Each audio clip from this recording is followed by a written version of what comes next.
One of my favorite gags in this film was you guys trying to call for help and then finding a rotary phone. Call 911. Where's the button, Jen?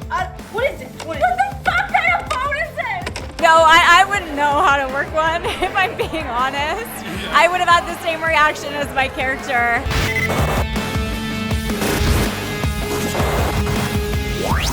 Today we are joined for a quick chat with the lovely Cassandra Potenza. Recently she starred in the film Clown in a Cornfield, and we get all the fun insight on her experience with that, from getting pitchforked into a lighting fixture, working alongside the great Will Sasso, and so much more. This talk took place during the Toronto International Film Festival at this media gathering that was brought to you by Popternative. I want to thank Popternative and my man PD for the invite to this. This was so much fun. We got a couple more interviews dropping from this day, but let's get into this one with Cassandra.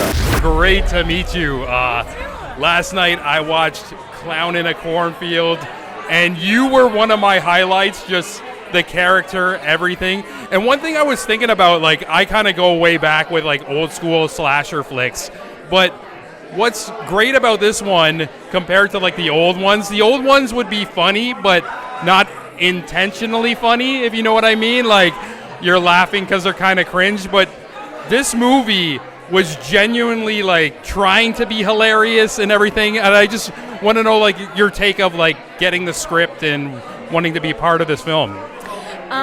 Yeah, so I had originally sent in an audition, so I wasn't able to read the script, but I did know that Eli was directing it, and he has, I'm not sure if you've seen his prior films, but he has such a unique, specific sense of humor. And then I also saw it was a production company of Smile, so I already was like very interested to be a part of it, and I worked really hard on that audition. And then when I got the script, when I first read it, like it, and I think that's a blessing with comedy, is when you're not trying to make it funny. I feel like it kind of just came out of it. But yeah, when I first read it, I thought it was so awesome. And I always wanted to do a horror film, so it was on my bucket list. Yeah, and clowns. Clowns are terrifying. Yeah, definitely. And cornfields, like two of the worst things. And then mixed together, it's just... One of my favorite gags in this film was you guys trying to call for help and then finding a rotary phone.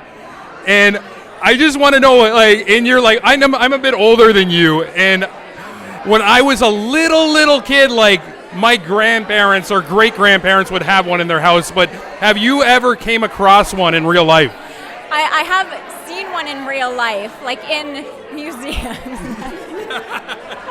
But no, I wouldn't know how to work one, if I'm being honest. I would have had the same reaction as my character, if I'm being honest. Yeah. But I would have known it was a rotary phone at least. Oh yeah, definitely. But that really made me laugh so hard, though. Yeah. And one thing that was also cool, you guys got to work with Will Sasso, who's just one of the Canadian fucking greats of comedy and everything. And I kind of want to know, with doing these scenes with him, was he doing a lot of improv and stuff? Because he's like known to just kind of like go off the cuff and do his own thing. But. I'm pretty sure he followed the script pretty closely, but of course, you know, brought his own take to it. And yeah, just because we know him so much from comedy, so when he plays a character of authority, and he was amazing, and he's such a nice, fun guy. So yeah, seeing that difference between him and his character was cool to see. Like every horror movie, there's going to be some crazy deaths, and you got an awesome one, the pitchfork to the ceiling. Also, like, not just a pitchfork, like you went into the lights, everything's blowing up. How was it filming that scene?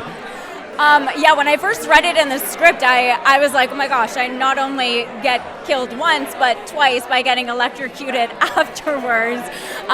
So that was a stunt double, I will say. But when I saw the footage of her up on the ceiling, I was like, this is epic. So I'm really grateful that I got the death that I got. Words I thought I'd never say. Yeah, it's a weird thing. It's like, even I think if I was like in the position of an actor, like if I was like in a horror film, like I want a brutal death, like just to have it. Like, Right? You just, you want to have an epic death. So I loved hearing the feedback that people loved my death. I was like, thank you. yeah. Even though the way they cut it, like as you said, there was like a stunt double or whatever, but like it happened so quick. I wanted to know, did she actually do that and get like hoisted or whatever? But I'm happy you were safe. Yes. Oh, yes. Definitely there was no real pitchforks going in. So we're good. Yeah, awesome. And, just like kind of looking at your history as an actress and stuff, just going down your list, I saw on Sex Life you were casted as Smoking Hot Woman.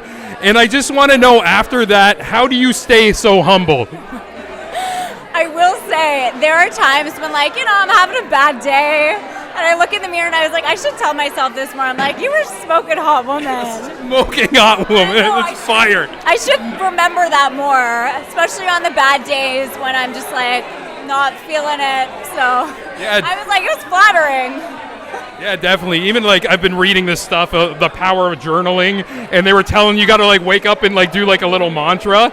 Maybe yours can just be like, I am a smoking hot woman. I know. Even when I don't feel like it, but hey, but I still gave her a name. So to me, I gave her a name, but it was very flattering.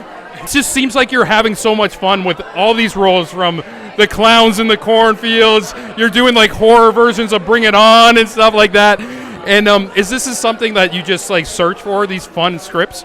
No, it's just by chance, auditioning constantly. So when something sticks, it's the best feeling in the world. And I feel like as of recent, it's been more horror, and even in the Hallmark world, it's been Halloween Hallmark. Oh, yeah. So, I love that, though. I'm a big horror fan, so I would love to continue in that world. Yeah, definitely. And I'd love to see that. I'm a new fan of you. Like, again, I can't say enough. I watched the movie last night. It's fresh in my mind, and you were just making me laugh like so hard and everything. So that's super cool. Well, thank you so much. I really appreciate that. Yeah, no problem. And just as a final question, if any like young actors are watching this, would you have any like general advice for them, like to step in the industry? Yeah, absolutely. I think number one thing is that acting is a craft, and it does take a long time to get good at it. So put in the hours, get into class. It's not an overnight success. It takes a lot of hard work. So I would just always